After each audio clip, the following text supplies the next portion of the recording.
mobilité, donc Bernard Blin, qui est conseiller délégué, Monsieur Vélo sur la commune, vous ne pouvez pas être là ce soir, normalement c'est qui était censé s'y coller, ou le présenter. S'y coller, c'est un peu péjoratif.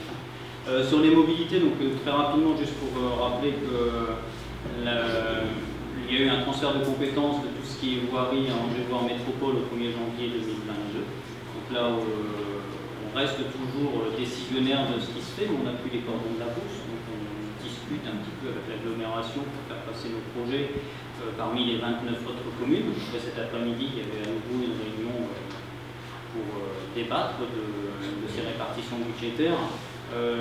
Donc sur cet aspect-là, on continue à travailler, on continue à porter les projets d'aménagement. Ce qu'on souhaite défendre, et là on a un petit peu plus la main, c'est tout ce qui est mobilité douce, mobilité vélo.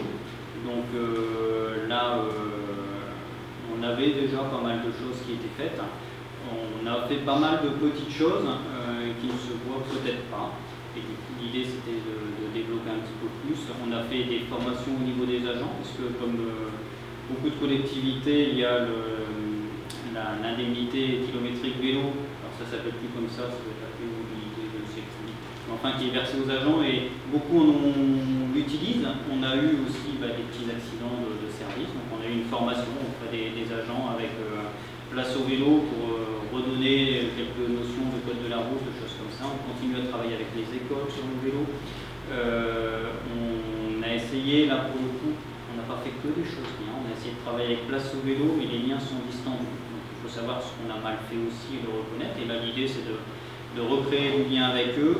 Et on va remettre en place une commission, mais là plutôt côté élu, en termes de mobilité pour faire un plan vélo, qui soit un plan aménagement, mais aussi un plan en termes de communication, un plan en termes, comme je le disais, de voir concrètement si ce qu'on fait avec les enfants c'est bien, s'il faut aller plus loin, avec les aînés aussi, puisqu'on n'a pas tous la même vision du vélo. Moi, je pratique le vélo tous les jours, et je suis plutôt à l'aise, mais j'entends aussi les gens qui souhaitent que le vélo soit séparé des voitures.